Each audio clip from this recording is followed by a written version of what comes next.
Hello everyone, welcome to BrickVault. Today we are looking at the AT-ST Raider from the Mandalorian. Specifically, this weathered and modified Imperial Walker was seen in Chapter 4, Sanctuary, that was the name of the episode. And the building base of this model comes from my brother Charlie's AT-ST, if this thing looks familiar. The Raider here didn't just go through a color change, but considerable detail and greebling reworks as well, which I'm going to let you guys see as we get into the details of this video. Just like the AT-ST that you've seen before, the building instructions can be found at our web store, www.brickvault.toys, linked in the description below. With each purchase comes the PDF step-by-step building instructions and an instant upload parts list for fast ordering on websites like Bricklink. This walker has a graphic included as well if you wanted to add some extra detailing by printing it onto sticker paper. And it's our policy here at BrickVault to physically test models, avoid parts that are too rare to build with, and create instructions that can be easily followed. If you do get instructions from us, you will be able to build our models in real life, which is not always the case in the custom building world. And buying instructions is also a great way to help support the channel and the amazing designers that we work with. Now, it's hard to talk about this custom walker without referencing the first one. Posing variables aside, the walkers are approximately 7 inches long, 18 centimeters, almost 6 inches wide, 15 centimeters, and 10¼ inches high, 26 centimeters. This makes them both technically a little above true fig scale, although still highly compatible with minifig scale models. And at a certain point, detail and accuracy took over when designing these. So let me zoom in on the Raider here to give you a better idea of what I'm talking about. In an effort to not repeat what already exists in the other AT-ST video, I will only talk about things that have changed for the Raider, excluding color changes, because that's pretty apparent. And let me start at the feet and move my way up. Now, only a small shape change happened right at the front of the foot. Small chains and grills were added right above the ankles. Moving up, a couple of parts that keep the meat of the leg together changed due to reasonable color options, I think, but the underside of the stud could be argued that it looks a little bit more worn and rugged. One of the more noticeable details comes in the form of cloth pieces wrapped around the joints in the back. It really pops with that white color, and this detail isn't as easily noticed in the episode, but appears on other graphics and helps illustrate the worn look. In my mind, I like to think that they put them there to keep this important joint from rusting too quickly. And then a couple of details were switched out as well on the next joint, and specifically when you move over to the red leg, these chains are meant to illustrate some netting details, but the actual Lego net pieces were a bit big, so we didn't want to cut anything, and my brother just stuck with a couple of smaller chain pieces kind of hanging below. Now we're looking at the front base of the body. There are less wires, and they are also looser here. They stick out a little bit more. On the bottom,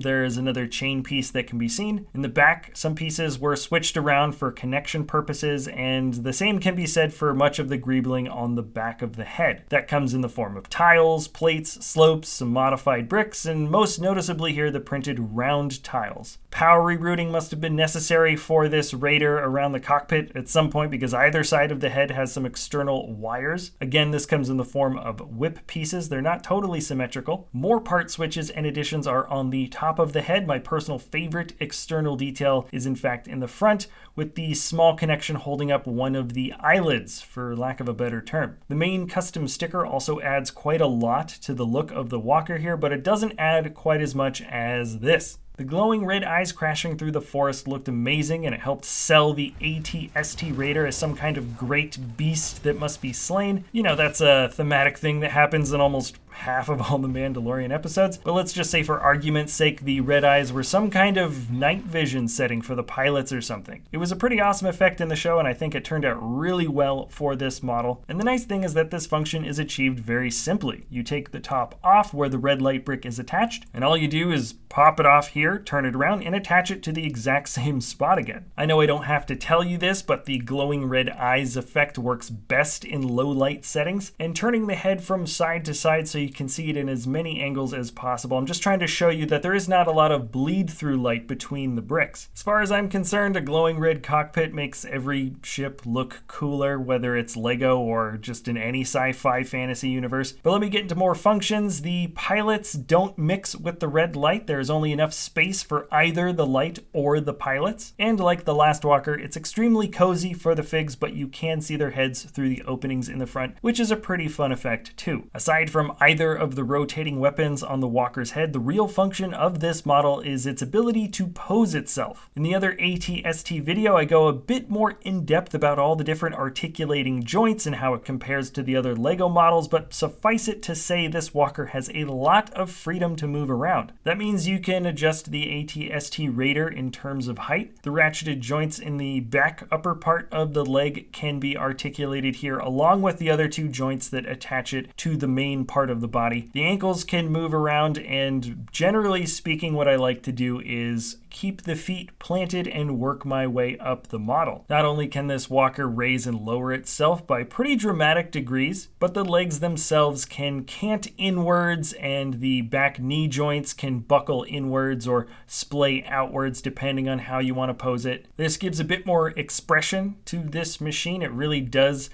come off as some kind of beast in a lot of the different ways it appears in the Star Wars universe. So the extra ability to articulate in this way, I think, really benefits the model. Now on top of that, of course, you can move the head around. It can look from left to right, but it can also look up and down. The head ultimately is on a ball joint, so it does have a decent amount of articulation as well. This means posing the model in a really intimidating, like stare down stance for a figure on the ground as possible, or it can be looking upward and maybe trying to take out a moving air target if that's what an AT-ST is able to do. This is one of the more difficult models to get posed correctly due to all of its ability to move around. You really do have to understand how to plant the model correctly, understand where its weight patterns are best distributed. It's definitely a creation that will take you a bit of time to feel fully comfortable with, but its overall ability to pose, at least in my opinion, is well worth the effort. Anyways, I think my brother had a really fun time working on this AT-ST Raider. I know he spent a lot of time trying to get the details right. If you did want to build this model for yourself, you can get the instructions at our web store, www.brickvault.toys, linked in the description below. As always, if you have any ideas on other Lego custom creations that you'd like to see in the future, let us know in the comments below. If you enjoy our content, you can always like, subscribe, comment, share, do whatever it is that you want to do. Thank you so much for sticking around to the end of this video, and we'll see you next time at BrickVault.